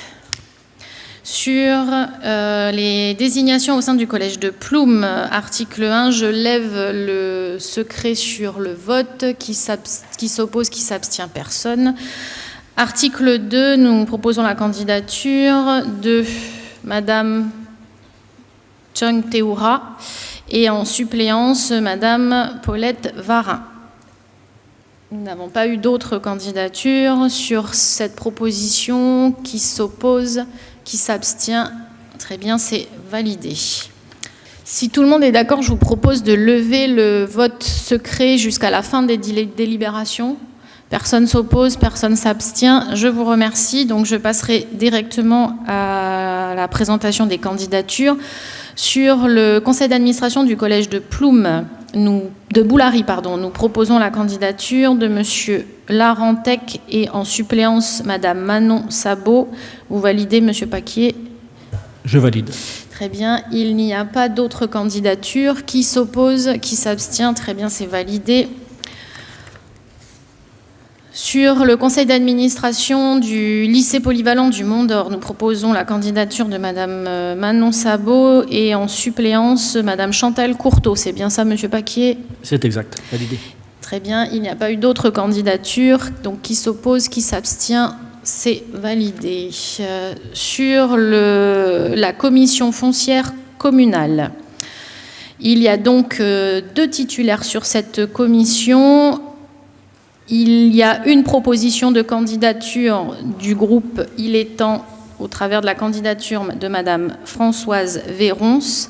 Et nous avons reçu très bien une 2e candidature du groupe de Madame Waka. C'est la candidature de Monsieur Billy Kaate. Est-ce que vous validez, Madame Waka?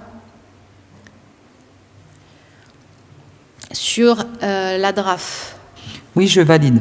Monsieur Paquier, vous validez bien aussi? Oui, également. Très bien. Donc, sur ces 2 candidatures, est-ce qu'il y a des oppositions, des abstentions? Très bien, c'est validé. Sur la commission minière communale, il y a un représentant à désigner en qualité de représentant du maire.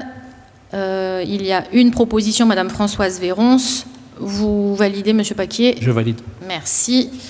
Y a-t-il des oppositions, des abstentions? Non, c'est validé. La désignation maintenant au sein de la CECAL. Il y a une proposition pour une place de titulaire. Monsieur Van Maille Fabrice. Monsieur Paquet, vous validez? Également validé. Très bien. Il n'y a pas d'autres candidatures. Donc sur cette candidature, qui s'oppose, qui s'abstient? Merci, c'est validé. Pour siéger au sein de l'association de l'œil, il y a une candidature et une suppléance, c'est celle de Madame Varin-Paulette et en suppléance Madame Madec Géraldine. Vous validez, Monsieur Paquet? Je valide. Bien. Il n'y a pas d'autres candidatures, qui s'opposent, qui s'abstient, c'est validé. Nous abordons maintenant la composition de la SEM Mont-d'Or Environnement. Alors, il y a 4 places de titulaires au sein du conseil d'administration de la SEM Mont-d'Or Environnement. Nous avons 3 candidatures du groupe Il est temps, Madame Chantal Courteau, Monsieur Fabrice Van Maille, Monsieur Jean-Patrick Maille-Van-I. Vous validez ces 3 candidatures, Monsieur Paquet? Je valide les candidatures. Et donc, nous proposons une 4e place de titulaire à un autre groupe. Nous avons reçu la candidature de Madame Emiliana Toutiquian-Blondel. Je crains, Madame Toutiquian, qu'il y ait un conflit d'intérêts avec votre profession.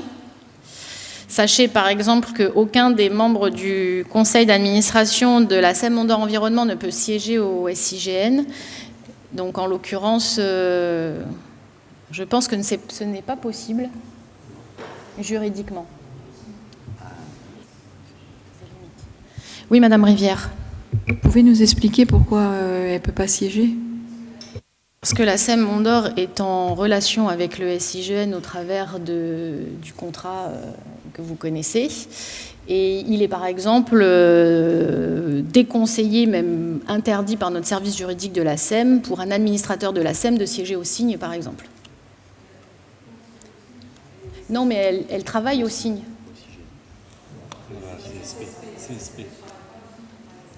C'est pareil. Les contrats... Non, mais la CSP est en contrat direct avec la SEM, donc il y a un réel conflit d'intérêts. Non, je ne travaille pas pour la SEM. Je travaille pour une délégation de services publics qui est la Calédonienne des services publics.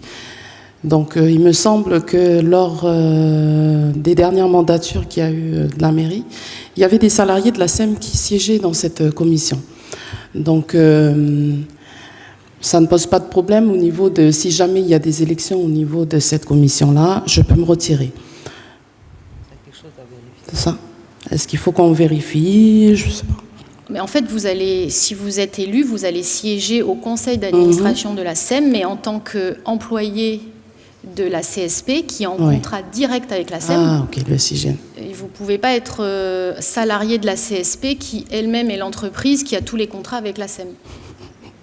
Eh bien, mince alors. Si vous voulez, je veux bien demander au service de vérifier juridiquement, mais je suis quasi sûre à 99% que ce n'est pas possible. Vous prenez? Voilà. On peut laisser la place à... C'est même risqué, c'est même risqué pour vous, à titre personnel. Vous renseignez, et puis vous revenez vers nous, et nous, sinon, on peut laisser la place à Madame Rivière, si vous avez une candidature.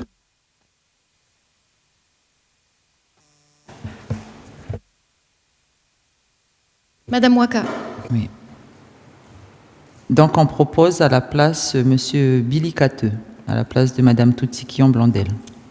Très clair. Donc, sur les 4 titulaires proposés, est-ce qu'il y a des oppositions, des abstentions? Très bien, c'est validé pour la composition pour la désignation de nos représentants au sein de la SEM Mont-d'Or Environnement.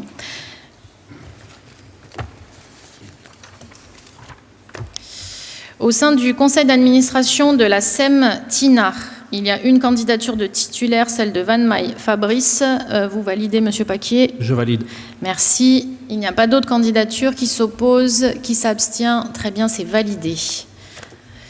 Au sein de l'agence d'attractivité Sud Tourisme, la SPL, un titulaire, une candidature, celle de Van Maille Fabrice. Est-ce qu'il y a des oppositions, des abstentions?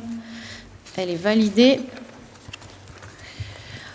Sur le SIGN, Donc, il y a 2 candidatures de suppléance. La candidature de Madame Nina Julier avec en suppléance Madame Marie-Hélène Aquilitoa et la candidature de Madame Poya Ivy et de son suppléant Frédéric Parent. Est-ce qu'il y a d'autres candidatures? Non, il n'y en a pas. Est-ce qu'il y a des oppositions, des abstentions? Très bien, c'est validé.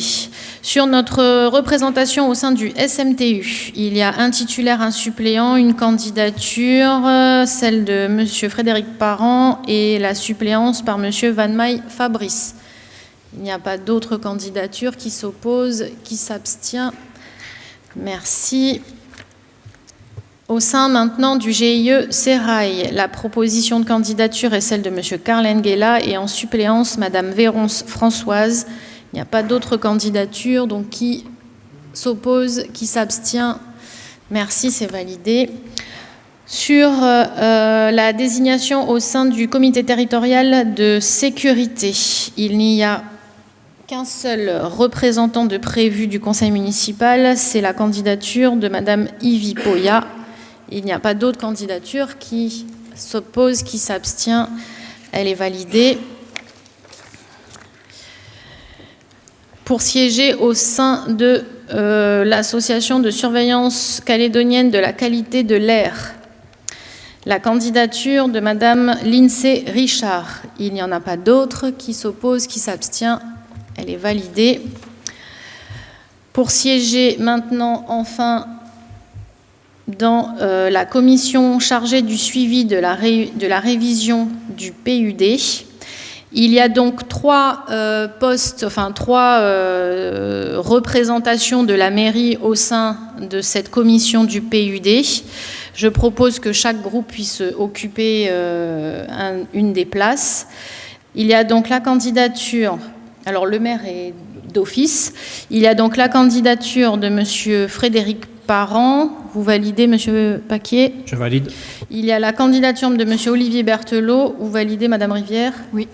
Et la candidature de Mme Tania Waka. Vous validez, Mme Waka? Je valide. Très bien. Donc, sur l'ensemble de cette représentation, est-ce qu'il y a des oppositions, des abstentions? Merci, c'est validé. Et nous en avons terminé avec l'ordre du jour. Je souhaite maintenant laisser la parole, si vous le permettez, aux différents directeurs de la collectivité pour qu'ils puissent se présenter rapidement les grandes lignes de leur mission. Peut-être commencer par le secrétaire général adjoint qui dise un petit mot. C'est vrai que comme il y a eu un gros renouvellement du conseil municipal, je crois que ça me paraît opportun de présenter chacun des directeurs. J'informe également qu'il y a des visites dans les directions qui sont prévues dès la semaine prochaine et que le secrétariat fera parvenir aux 3 chefs de groupe le planning des visites et libre à tous les élus municipaux qui sont disponibles de se joindre bien sûr à ces différentes visites. Vous commencez ? Très bien, merci Madame le maire. Simplement rappeler que le secrétariat général, effectivement, c'est le service qui pilote et qui chapeaute l'ensemble des directions et qui est notamment en contact privilégié avec l'ensemble des élus. Ils sont les premiers collaborateurs du maire et des adjoints dans l'exercice de leur mission. Donc il y a à la fois une mission de conseil sur les différentes décisions qui peuvent être prises et puis ensuite de mise en œuvre. Donc bien sûr, c'est un rôle particulièrement important au début de mandature avec des nouveaux projets à mettre en place. Et notre rôle étant de transformer vos idées en action. Voilà, ce à quoi nous nous emploierons dans les semaines, les mois et les années qui viennent. Le secrétariat général aussi assure tout ce qui concerne la partie logistique de la mairie et de la mairie annexe, et puis les collègues qui sont derrière nous, qui s'occupent de toute la partie très administrative en ce qui concerne la préparation des commissions, des différentes commissions, et la tenue des conseils municipaux ainsi que leur compte rendu. Donc vous serez amené à les rencontrer souvent, d'abord pendant les réunions et ensuite parce qu'elles seront amenées à vous faire signer un certain nombre de documents. Et d'ailleurs à ce sujet, je vous demande d'être très vigilant quand elles vous demanderont de rester après les commissions ou les conseils quand il y a des délibérations, des procès-verbaux, des comptes rendus à signer, bien faire attention à ne pas nous oublier à la fin des différentes réunions. Voilà en quelques mots, Madame le maire. Merci, Monsieur le secrétaire général adjoint. Je profite de votre présentation pour vous informer qu'il est mis fin aux fonctions de Monsieur Thierry Levanquet et qu'il restera parmi nous pendant le délai de 3 mois et peut-être au-delà, mais qu'il ait mis fin à ses fonctions de secrétaire général qui prendra ses effets dans 3 mois. Madame Gray, vous poursuivez la présentation ? Oui, merci beaucoup Madame le maire, mesdames et messieurs les élus. Je me présente, Gaëlle Grèce, je suis la directrice par intérim des services de la direction des services d'animation et de prévention. Donc la direction gère notamment le service des sports, le service de la culture, le service des actions socio-éducatives et de prévention et est responsable de la maison des associations. Donc très rapidement, très globalement, on gère tout ce qui est gestion et suivi des infrastructures sportives et culturelles et toutes les animations culturelles et sportives et de prévention qui sont menées au sein de la collectivité. Merci Madame Gray. Je laisse la parole maintenant au directeur de la Caisse des écoles qui a déjà eu l'occasion de présenter ses missions. Merci Madame le maire. Donc je me présente, Jérôme Frigény. Je suis le directeur de la Caisse des écoles du Mont d'Or. Je ne suis pas tout seul à la direction de la Caisse des écoles du Mont d'Or. Je vais vous présenter également mon adjointe qui est assise, Madame Hélène Tafilagi. Donc voilà, à nous deux, on assure la direction de cet établissement public communal. Je vous l'ai dit tout à l'heure, notre mission concerne tout ce qui est services de cantine et activités périscolaires. Donc la Caisse des écoles, c'est un budget assez conséquent, de 400 millions à gérer. C'est 1900 enfants qui mangent en cantine et 470 enfants en garderie. On est 120 agents pour faire fonctionner cet établissement. Donc on a 113 cantinières et on a une équipe administrative composée de 7 personnes. Voilà, donc on assure la cantine, on assure la garderie. Et voilà, donc ça, ce sont vraiment nos missions. Et puis après, en fonction des vœux de l'exécutif et de l'adjoint en charge de la Caisse des écoles, on peut travailler également sur d'autres actions. Voilà, dans les grandes lignes pour la Caisse des écoles du Mont d'Or. Merci, Monsieur le directeur de la sécurité. Bonsoir à tous, je me présente Franck Verret, donc le directeur de la sécurité. Je suis accompagné de mon adjoint Stéphane Bonnard, ici présent.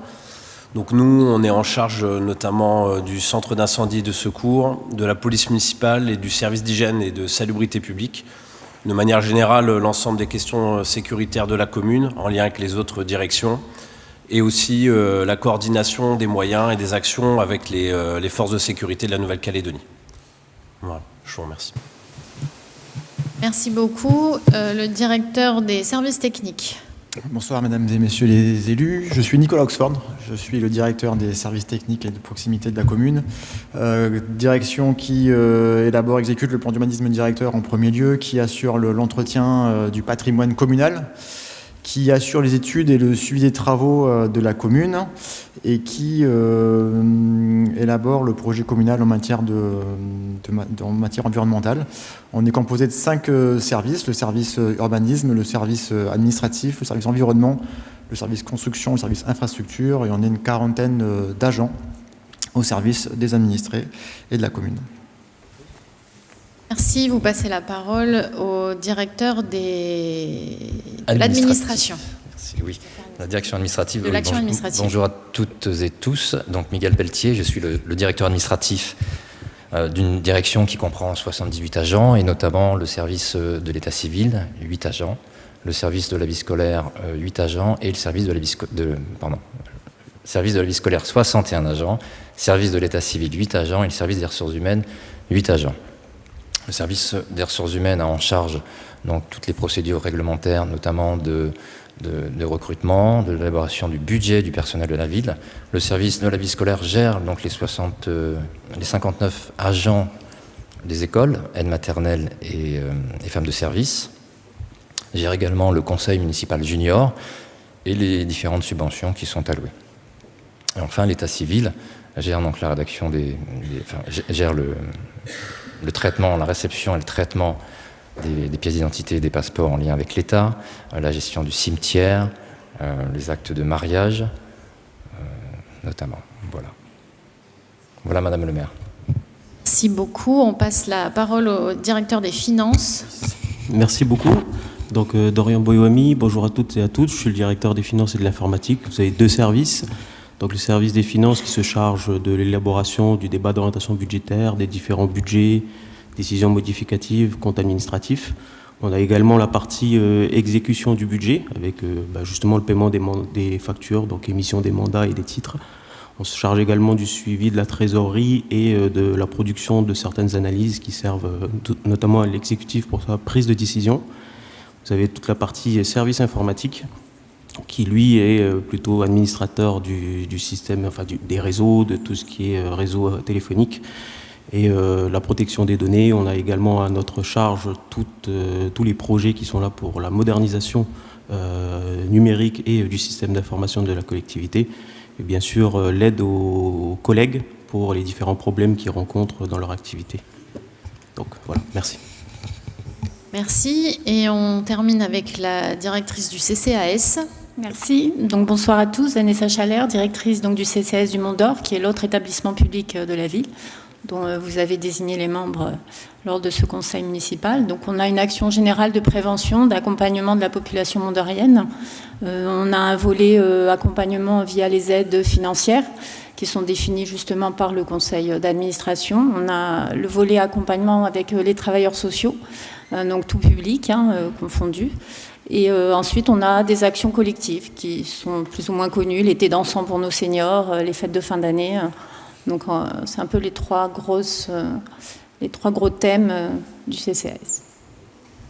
Merci beaucoup. Je terminerai en informant les collègues que différents moyens seront mis à leur disposition. D'abord, une adresse électronique professionnelle prénom.nom@ville-mondor.nc. Je regarde le chef de service du service informatique qui me dit que oui, toutes les adresses seront prêtes demain. Non? Il y a un ordre de préférence, c'est ça? Non.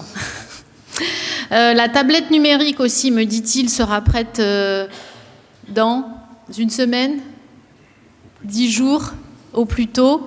Donc il y a des tablettes à réparer, des tablettes à racheter, donc il va falloir nous laisser quelques temps avant de pouvoir disposer de votre tablette numérique. Vous aurez également un casier avec vos clés pour pouvoir recevoir le courrier de la commune. Vous aurez aussi l'accès au Wi-Fi. Pour les élus de l'opposition, vous aurez également un bureau avec un ordinateur à votre disposition. Un bureau qui sera dans le couloir ici et évidemment, sur toute demande de votre part, une salle de réunion vous sera mise à disposition.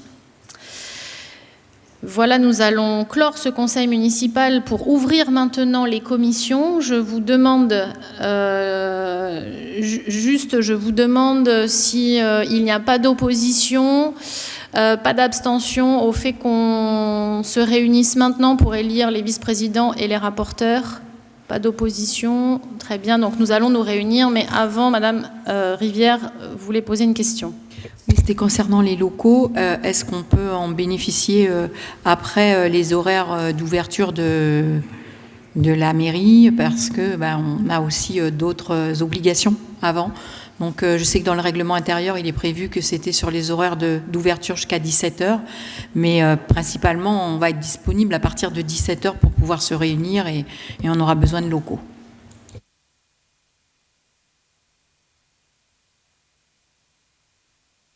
Je vous propose de revenir avec la réponse au prochain, enfin en tout cas où vous aurez une réponse par mail.